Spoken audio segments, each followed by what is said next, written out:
Bonjour et merci de m'accueillir chez vous. Je suis le docteur Thierry Azout et je vais vous faire une petite conférence concernant les sucres lents, leurs avantages et surtout comment les cuisiner pour avoir un produit intéressant. Avant tout, de quoi parle-t-on? On parle des légumineux. Ces légumineux, il s'agit de toutes ces choses qui peuvent sécher car dès que c'est sec, ça veut dire que ça a de la protéine. Il s'agit des saveurs d'antan, ça augmente la durée de vie, ça augmente le bon cholestérol, ça baisse le mauvais et les triglycérides, ça coupe l'appétit, permet d'avoir des protéines pour diminuer l'obésité, surtout des risques cardiovasculaires et des cancers du côlon. Deux énergies sont possibles quand on parle du riz, etc. Les énergies lentes ou rapides. On va simplifier en disant les aliments simples, ceux que mangeait votre grand-mère, et les aliments industriels fabriqués par l'agroalimentaire qui sont tous malheureusement des produits pas forcément très intéressants car ils passent trop vite dans le corps. On va le voir. Quand vous mangez des produits industrialisés, les calories passent tout en même temps dans le corps, remplissent le placard foie-muscle et débordent, l'insuline vient et fait du gras. Donc même si vous mangez des produits dits légers comme ceux-là, ils vont provoquer une augmentation du sucre dans le sang, la formation de graisse via l'insuline. Donc pas du tout intéressant. En passant, juste vous dire que la baguette correspond à 22 morceaux de sucre. Bien sûr, je ne parle pas du pain au levain tradition fait avec des farines à l'amidon. Quand vous achetez des bons produits et que vous les cuisinez correctement, les calories vont passer très lentement dans le compartiment foie-muscle, vont être stockées, puis utilisées, puis stockées, puis utilisées. De ce fait, je n'ai pas faim et surtout, je ne fais pas de gras. On va voir ces aliments petit à petit. Alors, la nomenclature est assez compliquée. On ne va pas se compliquer l'existence, on va parler de produits simples ou de produits industriels. Quand vous mangez un aliment, le taux de sucre dans le sang monte plus ou moins vite et plus ou moins longtemps. Ce qui est important, c'est qu'il monte très lentement et très longtemps pour avoir une grande période pendant laquelle vous n'avez pas faim.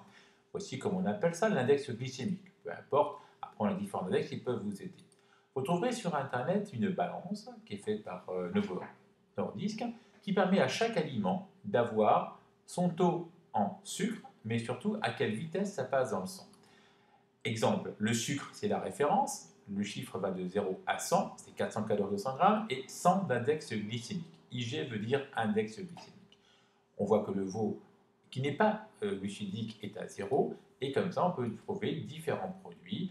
L'orange, 52,43, la carotte, 16,36. En passant, la carotte, c'est l'aliment le plus lent qu'on puisse trouver. Donc celui qu'il faut prendre avant de faire du sport. Vous avez l'orange, à la différence avec le jus qui est quand même beaucoup moins rapidement dans le sang, donc plus intéressant de manger une orange car les fibres ralentissent le passage du sucre. Les pop-corn, c'est une catastrophe. Les cacahuètes, j'en parle pas à cause des calories et du mauvais gras. Et tous les produits qu'on peut trouver pour le petit déjeuner ainsi que les chips sont des produits qui sont quand même extrêmement caloriques. Revenons à nos achats. Quand on achète un produit pré-cuit, l'usine, l'industrie, a cuit sans respecter l'aliment, a donc cassé trop les ponts qu'il y a entre les différents sucres de l'amylose, bref, et vous allez avoir dans votre assiette in fine comme du sucre en carré. Tous ces produits à droite sont bien entendu à éviter. Quand vous achetez un riz de qualité, souvent les riz moins chers ou les riz en boutique bio, et que vous le faites bouillir, c'est vous qui allez justement abîmer le sucre du riz et former du sucre rapide.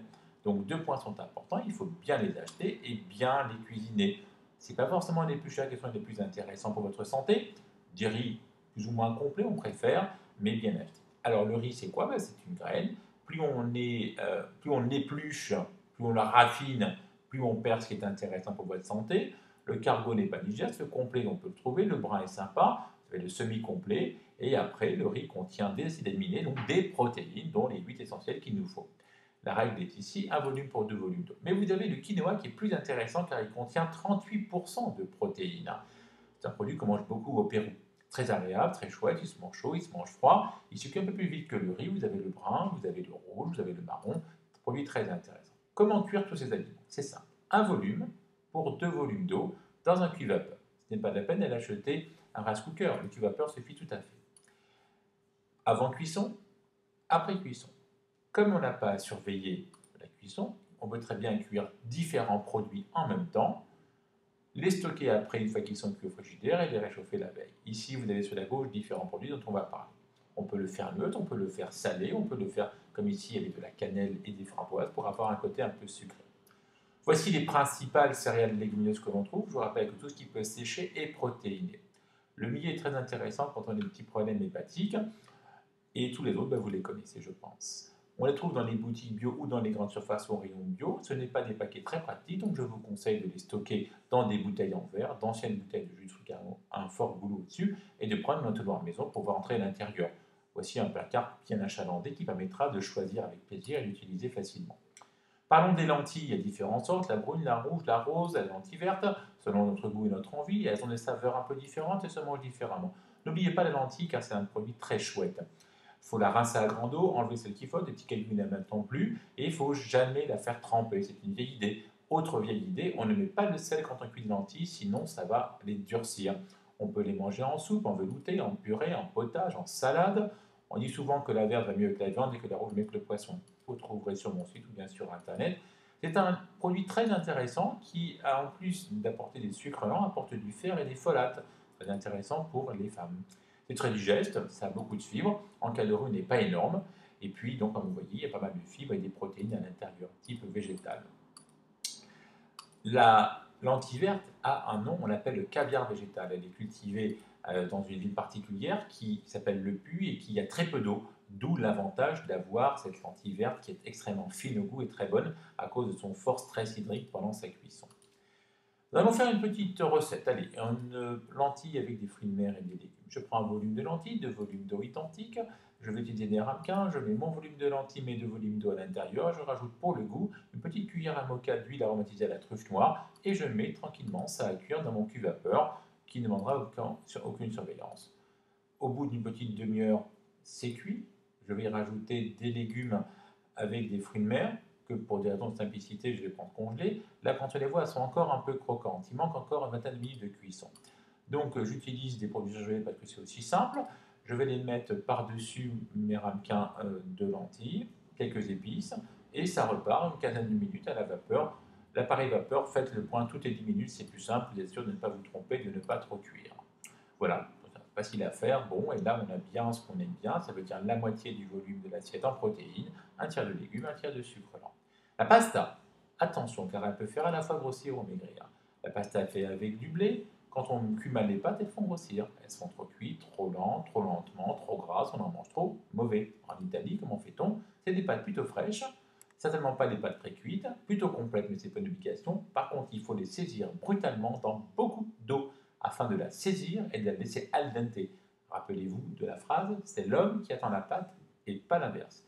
Le sel se met après car une eau salée bout à 80 degrés, une eau non salée bout à 100, donc on garde 20 degrés de plus pour que l'eau soit en ébullition. N'ayez pas peur de prendre une énorme marmite pour que le choc soit brutal et que les pâtes puissent cuire rapidement, plutôt al dente, et éviter le gruyère et des parmesans. Il est agréable quand on regarde les pâtes cuire de faire quelques petits légumes comme des courgettes que l'on va éplucher à l'économe pour avoir un côté coloré agréable et qui mélange justement moitié pâte, moitié légumes. Autre notion intéressante, éléments acides ou basiques, rapidement, on mange des aliments qui sont plutôt froids ou plutôt chauds au niveau de l'acidité. Si votre repas n'est pas équilibré, vous allez faire des trous dans les os. Je vais vous raconter pourquoi. On voit à droite un repas typique de restauration d'hommes. Il y a des pâtes, du fromage, de la viande et un moelleux au chocolat. Tous les aliments qui sont ici sont du côté acide. Que fait le corps? Quand vous apportez cette charge acide, il va devoir compenser et pour ça, il libère le calcium qu'il a stocké avec beaucoup de difficulté dans l'os. Effectivement, le calcium, c'est la base qui tamponne, en fait, c'est ce qui régule votre acidité, notre pH est à 7,2. Donc des repas systématiquement comme cela provoquent au bout de 20-30 ans des prothèses bilatérales de hanches. Donc évitez ça, mettez toujours à votre homme, s'il y a de la viande, de la purée. Pour votre homme, la purée ou les pâtes, c'est pareil, mis à part que pour son corps, la pomme de terre est basique, la viande est acide, donc on a un équilibre, et de ce fait, il n'y a pas d'anomalie au niveau du pH. Quelques feuilles de salade, des légumes, bien sûr, et un dessert plutôt du fruit.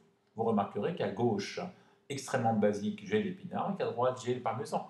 Et qu'est-ce qu'on mange en Italie? Des pousses d'épinards parmesan. La nature est bien faite, les traditions aussi le sont.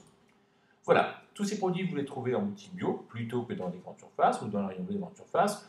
Ça ne vaut pas très cher, avec 10-15 euros, vous avez 10 à 12 paquets qui vous durent très longtemps. C'était un petit peu long, je vous l'accorde, merci de votre écoute, et puis vous retrouvez pas mal de diaporamas sur mon site, n'hésitez pas à